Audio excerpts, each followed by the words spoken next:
base. I'd only been there probably no more than 8 hours. And I ran into a chief that morning.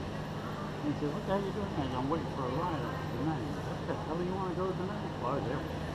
He says, "It's all Marines up there." I said, "That's what they told me to go." He said,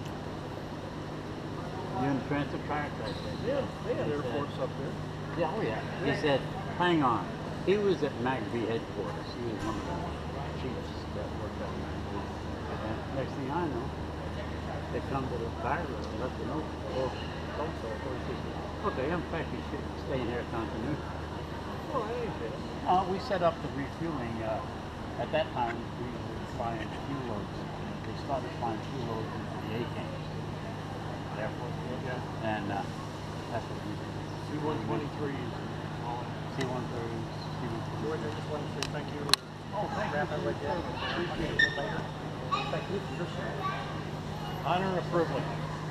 And yeah, them A-camp guys over there. You jump off the 130, how about you at 6,000 gallons? You had a pump. We had